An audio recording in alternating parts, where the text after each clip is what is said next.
Coba sampean mikir nggih, kalau ana selawatan sing sampai sak mangke kula niki mikir. Iki apa iki ngono? Salatullah ala tohal yamani safi'il khalqi fi yaumil qiyamah. Muga-muga sholawat takzim Allah dumateng toha kanjeng Nabi. Kok al-yamani, kok gak al-maki? Sampeyan pikir niku. Mulai biyen mauliduhu bi Makkah wa hijratuhu bil ndi Taurat kabeh keterangan kanjeng Nabi teko Mekah. Hijratan Madinah. Lagi kok ono salatullah ala tohal yamani. Assalamualaikum warahmatullahi wabarakatuh.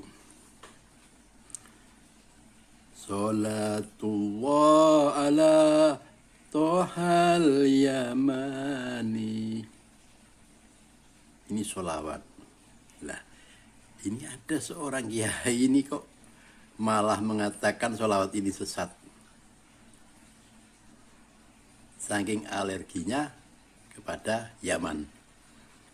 Alerginya kepada para habaib. Jadi yang ada unsur Yaman ini malah disesatkan. Nah ini bagaimana?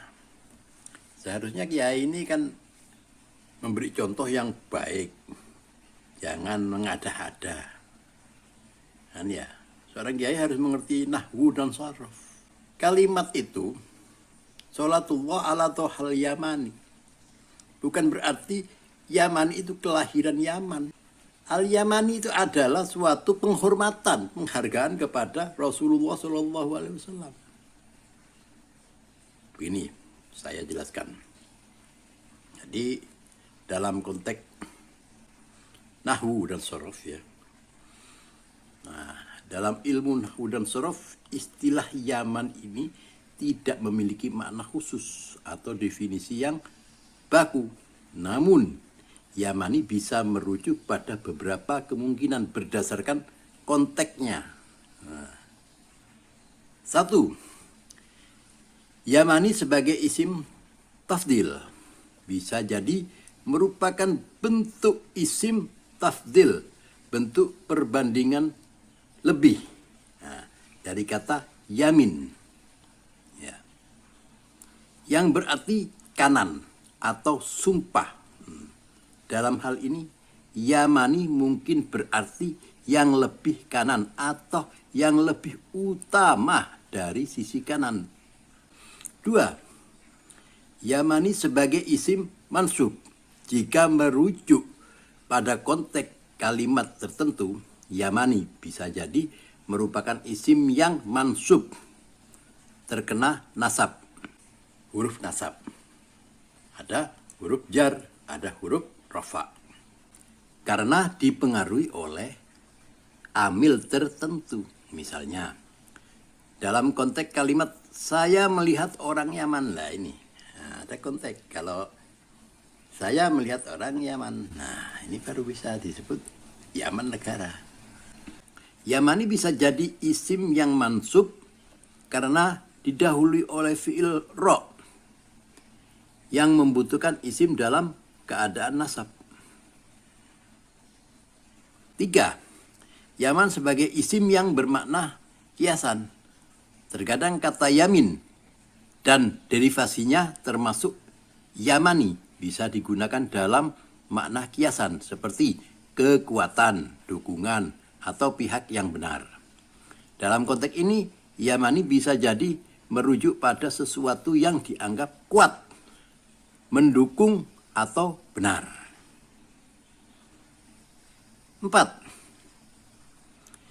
Yamani sebagai nama diri. Ya, dalam beberapa kasus, Yamani mungkin merupakan nama diri isim alam, seorang atau tempat yang berasal dari Yaman. Nah, untuk memberikan penjelasan yang lebih tepat, perlu adanya konteks kalimat atau situasi di mana kata Yamani tersebut digunakan. Ahli nahwu dan sorof akan menganalisis kata tersebut berdasarkan kaidah-kaidah ilmu nahwu dan sorof untuk menentukan makna dan kedudukannya dalam kalimat. Itu Pak Yai.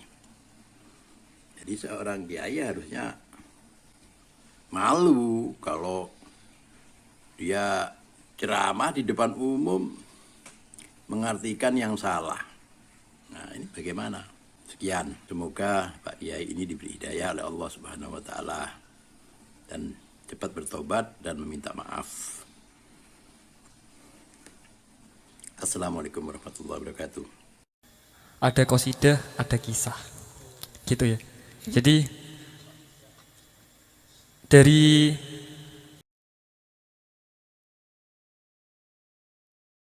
terjemah sholawat Toha Al-Yaman ini yang mungkin kalian bisa cek di internet, browsing bisa. Ini kalimat yang tidak saya pahami itu untuk Toha Al-Yamani. Kenapa di situ Toha Al-Yamani? Mungkin Mas Apang bisa menjelaskan. Oh, iya. Sebenarnya pertanyaan kamu sama dengan pertanyaan saya. Saya juga sempat bingung Al-Yamani itu artinya apa. Alhamdulillah beberapa hari yang lalu saya baca-baca tafsir, tepatnya di surat An-Nasr. Idza jaa nasrullahi wal fath wa ra'aitan nasa yadkhuluna fi dinillahi afwaja.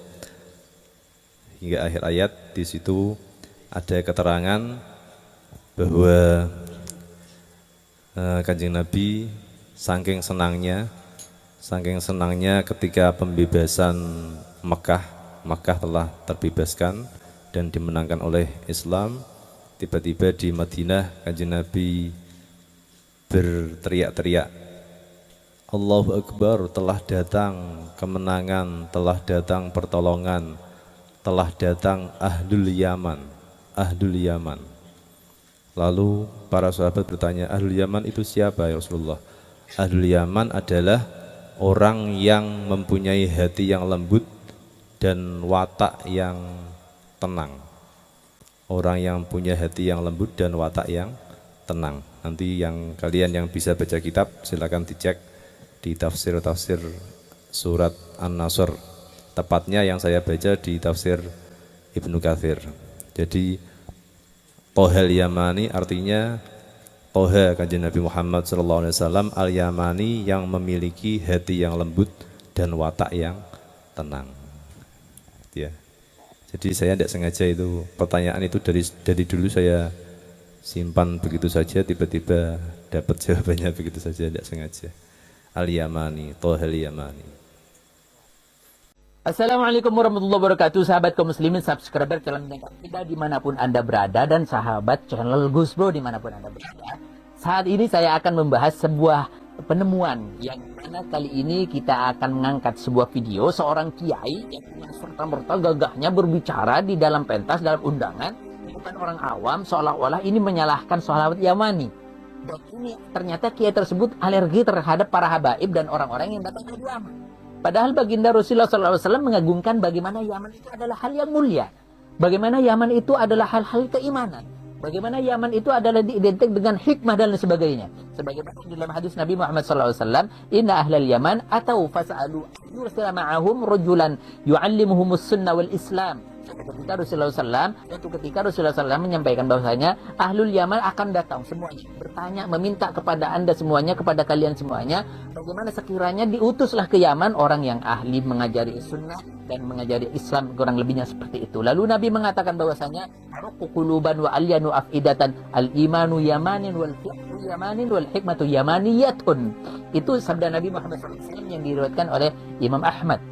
Artinya apa? Bagaimana Yaman itu mendapatkan sebuah apresiasi dari baginda Nabi Muhammad SAW.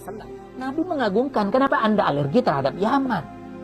Yang diidentikan oleh Nabi dengan hatinya yang lembut, hatinya yang mudah menerima hikmah dan lain sebagainya. Ini Nabi Muhammad SAW. Satu hadis lagi disampaikan dan diriwayatkan oleh Imam Bukhari di dalam kitabnya An Abi Hurairah radhiyallahu anhu qala Rasulullah SAW, atakum ahlul Yaman hum araqqu afidatan wa alyanu qulub. Akan datang kepada kalian semuanya, yaitu ahli Yaman, penduduk Yaman. Mereka lebih lembut, yang paling lembut bahkan kata-kata araqqu. Hatinya lebih lembut. Ini dipuji, diapresiasi oleh Nabi Muhammad SAW. Anda kenapa alergi kepada Yaman, Pak Kiai? Baik, saya akan langsung saja kepada konteksnya pada hari ini. Saya menemukan bagaimana Pak Kiai ini menyalahkan kata-kata yaitu salawat al-Yamani. Kenapa? Katanya Nabi itu lahirnya di Mekah. Lalu kenapa dinisbatkan kepada Yamani? Harusnya dikatakan bahasanya Tohal Makki, katanya begitu. Salatullah ala Tohal Yamani. Harusnya kata Pak Kiai ini Salatullah ala Tohal Makki. Kiai, Anda ngopinya kurang jauh, Anda belajarnya kurang jauh, Anda terlalu prematur ketika menyalahkan hal ini. Hanya gara-gara Anda benci terhadap Yaman, gara-gara Anda kemudian alergi terhadap Yaman, Anda gara-gara alergi terhadap habaib. Coba kita lihat videonya bersama-sama di sini. Ono solawatan sing sampai sak mangke kula niki mikir. Iki apa iki? Ya apa terus? Salatullah ala Tohal Yamani Safi'il khalqi fi yaumil qiyamah. Muga-muga sholawat takdim Allah dumateng Toha Kanjeng Nabi. Kok al-Yamani, kok gak al-Makki? Sampeyan pikir nih. Mulai biyen mauliduhu bi Makkah wa hijratuhu bil. Ya kalau ini benar, beliau lahirnya di Mekah gitu. Tapi yang dimaksud bukan ini Pak Kiai gitu loh. Anda mikir dari dulu jangan mikir, tapi belajar harusnya gitu. Kalau mikir akhirnya nggak nyampe-nyampe karena nggak punya referensi gitu. Di Taurat kabeh keterangan Kanjeng Nabi teko Mekah. Wih, sampai mengatakan bahwasanya dari kitab Taurat, kitab apapun Nabi mengatakan lahirnya di Mekah. Itu benar, tapi yang dimaksud bukan ini. Yang ditanyakan adalah kemudian jawabannya kok tempe gitu. Hijratan Madinah. Lagi kok ono salatullah ala Tohal Yamani. Sih bener kan? Duh sampean kok kait paham apa ya apa? Wah, iki viral mana kan arah-arah iki. Oh, ini minta diviralkan ya. Katanya viral lagi katanya. Katanya viral lagi. Kok baik. menang ya? Saya sampaikan Ya? pada tempat ini untuk membahas dan menjawab persoalan ini tidak perlu ahli bahasa, ahli sastra, balaghah, mantik, bayan, babe, atau ilmu alat apapun lah yang ada di sekitar kita untuk bagaimana menelaah tentang kata-kata Yamani. Anda cukup berbekal kamus apa ya kemarin? Kamus maknanya. Itu cukup untuk menemukan di sana. Kenapa? Di sana di dalam kamus tersebut dikatakan bahwasanya al-Yaman, Yaman itu minal yum wa minal yamin wa minal amanah wa minal iman. Jadi kata-kata Yaman itu mustaq dari kata-kata yum, yaitu keberkahan, diberkahi. Kemudian amanah, dipercaya. Kemudian iman, yaitu keimanan. Dan lain sebagainya. Atau yamin, yaitu perkara kebaikan. Sebagaimana ini disitir dari Al-Quran. Fa'amma man utiya kitabahu biyaminihi fasawfa yuhasabu hisaban yasira, misalkan. Bagaimana ketika disampaikan dari kata-kata Yaman, sebelah kanan dan sebagainya, maka dia akan mendapatkan hisab yang baik dan hisab yang mudah, kurang lebihnya seperti itu. Tidak perlu jauh dari kata-kata bahasa itu saja, itu sudah bisa menjawab. Kenapa kita lalu berpikir dari dulu, nggak nyampe-nyampe katanya, nggak cepat-cepat, sehingga pada kesimpulannya akhirnya terbuka di publik dan menunjukkan kebodohan dan mempublikasikan keterbatasannya di dalam keilmuan. Ini kan memalukan sebenarnya. Tujuannya untuk menyerang, tujuan menyalahkan, kemudian alergi terhadap Yaman, dan sebagainya. Ini adalah konyol Pak Kiai. Maka saya sampaikan sekali lagi, ayo semuanya, bagaimana kita betul-betul hati-hati di dalam persoalan keilmuan. Dan dalam kesempatan ini, Anda harus minta maaf kepada jemaahnya Pak Kiai, Anda harus minta maaf secara publik, Anda juga harus mengakui kesalahan, keterbatasan keilmuan Anda di depan publik.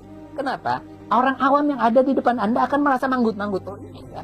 Kenapa? Berarti ini salawat sesat. Sampai kemudian di dalam tagline-nya, kemudian di dalam judulnya itu salawat Yamani menyalahi syariat. Syariat dari mana? Lain lagi, ini baru lagi. Apa sih itu syariat? Kok sampai segitunya gitu? Baik, saudara kaum muslimin dimanapun Anda berada, ini bagian daripada catatan penting bahwasanya siapapun yang mendukung kelompoknya Imadiyah yang membatalkan nasab itu kurang lebih rata-rata segitu ilmunya. Rata-rata mereka seperti contoh misalkan Nur Ihya ini, bagaimana dulu kemudian mengkritik Yaumil Akhirah, Yaumil Akhiri dan sebagainya. Sebagaimana yang sudah di roasting oleh Gus-Gus, oleh YouTuber-YouTuber yang sudah Anda bisa lihat di sini kurang lebihnya.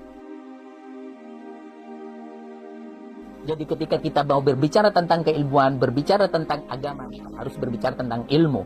Berbicara ilmu harus kompeten di dalam keilmuannya. Jangan prematur, jangan keburu untuk berbicara. sehingga apa? Anda yang akan malu sendiri.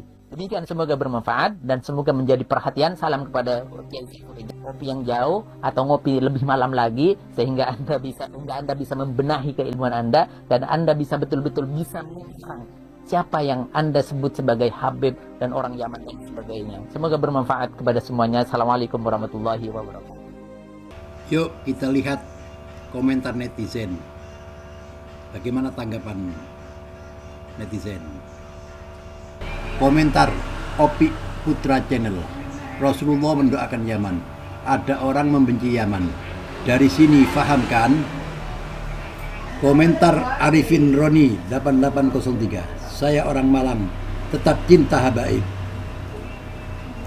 Komentar Hit Channel 5095. Ketika tawaf di Ka'bah itu ada rukun Yamani. Coba kiai itu disuruh mikir, kenapa bisa begitu? Komentar Al-Jumadi 90. Tidak ada solawat yang sesat, hanya orang bahlul alias tidak berilmu yang memvonis sesat. Komentar Manalipa, ya Allah, Malang pundi niku Ustad. Sekarang di Malang sudah banyak yang aneh-aneh, kadang malu juga lihatnya. Itu Malang Bulu Lawang, Manalipa. Komentar Abina Zahra, Malang tempatnya Mama Gufron. Nah, bagaimana menurut pendapat kamu? Sampaikan komentar kamu di kolom komentar di bawah ini ya. Kita diskusikan. Salam.